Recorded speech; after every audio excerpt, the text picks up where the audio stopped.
मेरे प्यारे साथियों, नमस्कार। फ्रेंड्स, आज मैं आप सबसे भारत और मॉरिशस के संबंधों के बारे में कुछ बातें करने जा रहा हूँ। तो शुरुआत इससे करते हैं कि इस विषय को मैंने लिया क्यों, और मुझे पूरा विश्वास है कि आप फटाक से इसका उत्तर दे देंगे, क्योंकि हमारे प्रधानमंत्री जी अभी मॉरिशस की 2 दिन की यात्रा पर गए थे। और अगर आप ऐसा उत्तर दे रहे हैं तो आश्चर्य नहीं होना चाहिए, लेकिन अगर नहीं दे पा रहे हैं तो डेफिनेटली यह थोड़ी चिंताजनक बात है। भारत और मॉरिशस के संबंध, इन 2 दिन की घटनाओं और खबरों को देखने और पढ़ने के बाद मुझे लगा कि नहीं, इस विषय पर एक्सक्लूसिवली बात की जानी चाहिए, क्योंकि इसमें प्री से संबंधित भी कुछ प्रश्न मुझे झलकते हुए दिखाई दिए। हो सकता है कि मेंस से संबंधित प्रश्न न पूछे जाएं, लेकिन फिर भी मुझे ऐसा लगता है कि इस पर थोड़े विस्तार से बात की जानी चाहिए, क्योंकि भारत और मॉरिशस के जो संबंध हैं, सच पूछिए तो 2 अलग अलग राष्ट्रों के संबंध नहीं हैं, बल्कि 2 आत्माओं के संबंध हैं। इसलिए मैं आज इस पर आप सबसे एक्सक्लूसिव बात करने जा रहा हूँ। देखिए, मैंने एक शब्द का इस्तेमाल किया, आत्माओं के संबंध हैं। क्या मैंने ऐसे ही बोल दिया? नहीं। जब शंकर दयाल शर्मा जी उपराष्ट्रपति थे, मैं उनके निजी सचिव के रूप में काम कर रहा था, तब उनके साथ मुझे मॉरिशस जाने का अवसर मिला था। हम लोग वहाँ 3 दिन रुके थे, और सच पूछिए तो मॉरिशस जाने के बाद और रुकने के बाद कभी ऐसा लगा ही नहीं कि हम कहीं विदेश में आ गए हैं। ऐसा लगता था जैसे कि हम सच में भारत में ही तो हैं। इसीलिए आपने देखा होगा कि हमारे प्रधानमंत्री जी ने अपने उद्बोधन में मॉरिशस को मिनी इंडिया कहा। तो सवाल यह है कि उन्होंने मिनी इंडिया कहा क्यों? दोस्तों, आपने इतिहास में पढ़ा होगा कि जब ब्रिटेन ने भारत पर अधिकार कर लिया, तो ब्रिटेन का तो बहुत बड़ा साम्राज्य था। तो उसके जो ऐसे क्षेत्र थे जहां लोगों की कमी थी, जनसंख्या बहुत ही कम थी, लेकिन जमीन काफ़ी थी। तो सवाल ये उठा कि अब इसका क्या किया जाए। तो उन स्थानों को विकसित करने के लिए उनको मजदूरों की ज़रूरत पड़ी, और उन्हें ये सबसे ज़्यादा मजदूर कहाँ दिखाई दिए? भारत में दिखाई दिए।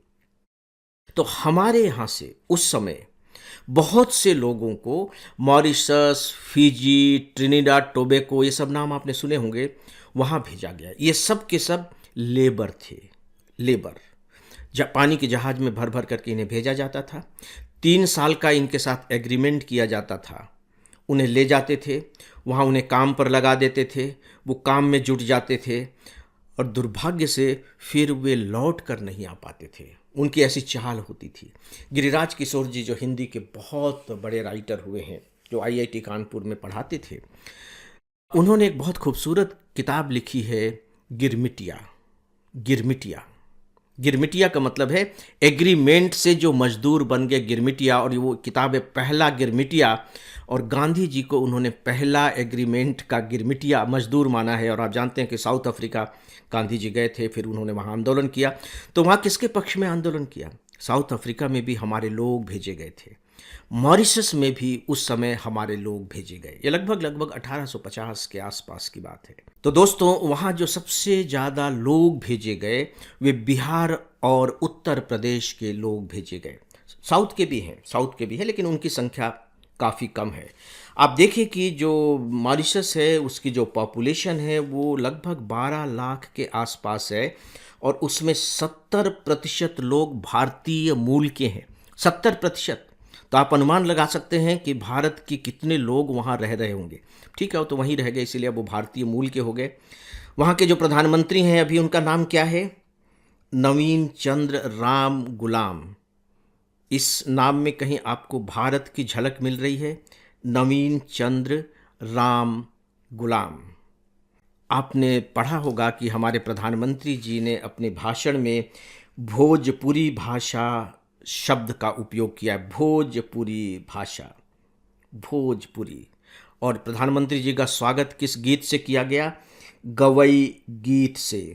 गवई, ये भोजपुर के क्षेत्र में, भोजपुरी भाषा के क्षेत्र में विवाह के अवसर पर गाया जाने वाला गीत है। और इस गीत के महत्व का अनुमान आप इससे लगा सकते हैं कि बाकायदे यूनेस्को ने सन 2016 में इसके सांस्कृतिक महत्व को स्वीकार करते हुए मानवता की अमूर्त सांस्कृतिक विरासत की प्रतिनिधि सूची में शामिल किया है। तो क्या आपको नहीं लगता है कि गवई के बारे में प्री एग्जामिनेशन में हो सकता है कि प्रश्न पूछ लिया जाए? गवई। फ्रेंड्स, एक सूचना है कि हम आईएएस के लिए बहुत सारा उपयोगी कंटेंट अपने इंस्टाग्राम पर पोस्ट करते रहते हैं। इसके लिए आप हमारे इंस्टाग्राम को ज़रूर फॉलो करें। साथ ही हमारा एक टेलीग्राम चैनल भी है। इस पर हमारे आपको सारे कंटेंट के अपडेट देखने को मिलेंगे। इसे भी ज़रूर फॉलो करें। इन दोनों के लिंक नीचे डिस्क्रिप्शन में दिए गए हैं। इसके साथ ही साथ एक बात और है, प्रधानमंत्री जी ने वहाँ जो चीज़ें भेंट दी हैं उसमें जो सबसे महत्वपूर्ण बात है एग्जामिनेशन के पॉइंट ऑफ व्यू से, वो है सादेली बॉक्स। सादेली बॉक्स, ये सादेली बॉक्स क्या है? ये बेसिकली गुजरात का एक ऐसा बॉक्स है जो इस तरह से डिज़ाइन किया जाता है जिसमें कीमती साड़ियाँ, गहने और यादगार चीज़ें रखी जा सके। यानी कि बहुत ही महत्वपूर्ण बॉक्स।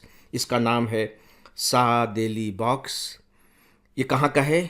यह गुजरात का है।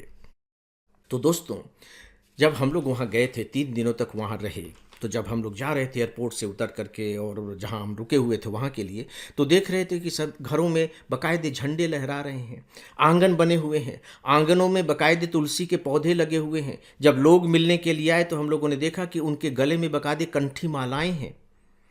और कुछ लोगों ने जब मुझे घेर करके और राष्ट्रगीत के बारे में जानना चाहा, जन गण मन का अर्थ बताइए, उपराष्ट्रपति जी ने मुझसे कहा था कि अब इसका अर्थ समझाओ इन लोगों को। और मैंने फिर जन गण मन का उनको पूरा अर्थ समझाया था। बदले में उन लोगों ने मुझे हनुमान चालीसा सुनाया, लेकिन बहुत टूटी फूटी हिंदी में। तो कुछ लोगों ने तो अंग्रेजी स्टाइल में जय हनुमान ज्ञान गुण सागर सुनाया, जिसे मैंने बहुत एंजॉय किया। तो दोस्तों, ऐसा देश है मॉरिशस। बिल्कुल आप यूँ कह लीजिए, लगता है कि भारत का एक हिस्सा जो लगभग 250 साल पहले इससे टूटकर अलग हो गया है, लेकिन जो पुल है, जो सांस्कृतिक ब्रिज है, वो दोनों देशों के बीच में बना हुआ है।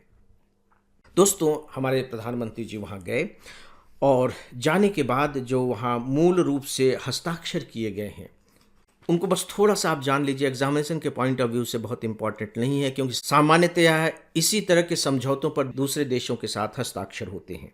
जैसे जो दोनों देश सीमा पार लेन देन जो एक दूसरे से करेंगे, तो वो राष्ट्रीय मुद्राओं के उपयोग को बढ़ावा देने की कोशिश करेंगे, आपस में समुद्री डेटा साझा करेंगे, धन शोधन से निपटने के लिए संयुक्त रूप से वे काम करेंगे, और जो सूक्ष्म लघु और मध्यम उद्योग के हमारे क्षेत्र हैं उनमें एक दूसरे का सहयोग करेंगे। भारत ने वहाँ एक बहुत बड़ी परियोजना के लिए वायदा किया है, वहाँ के सर्वोच्च न्यायालय भवन के निर्माण के लिए। वैसे और भी बहुत सारी परियोजनाएं भारत की पहले से ही वहाँ चल रही हैं, और भी कई परियोजनाओं के बारे में भारत ने वायदा किया है, लेकिन चूंकि सर्वोच्च न्यायालय का भवन भी है उनमें से, तो मैंने उसे यहाँ अलग से हाईलाइट करके आपको बताया है। दोस्तों, मॉरिशस स्थित कहाँ है? आप मैप पर जाकर के देखिए कि मॉरिशस है कहाँ। एक बार अगर आप मॉरिशस को मैप पर लोकेट कर लेंगे, तब मॉरिशस का महत्व भारत के लिए क्या है और भारत का महत्व मॉरिशस के लिए क्या है, आपको काफ़ी कुछ समझ में आ जाएगा। नक्शा देखिए, भारत को आप जानते हैं। नीचे आ जाइए, श्रीलंका, मालदीव, और थोड़ा सा नीचे उतरिए तो आपको मॉरिशस मिल जाएगा। और अगर ढूंढने में थोड़ी सी दिक्कत हो तो मेडागास्कर ढूंढ लीजिएगा, क्योंकि मेडागास्कर थोड़ा सा बड़ा है, बड़े अक्षरों में लिखा हुआ मिल जाएगा। उसके ठीक राइट साइड में थोड़े से ऊपर आपको मॉरिशस मिल जाएगा। मॉरिशस यानी कि यह हिंद महासागर में स्थित है। तो अगर हिंद महासागर में जो देश स्थित है उसके साथ समुद्री डेटा को साझा करने के बारे में सहमति बन रही है, तो आप इसके महत्व को समझ सकते हैं।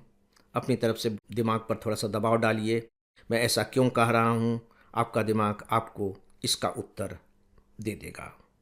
तो दोस्तों, भारत और मॉरिशस के संबंधों के बारे में मैंने केवल उन तथ्यों को आपके सामने रखा है जो परीक्षा की दृष्टि से आपके लिए महत्वपूर्ण हो सकते हैं।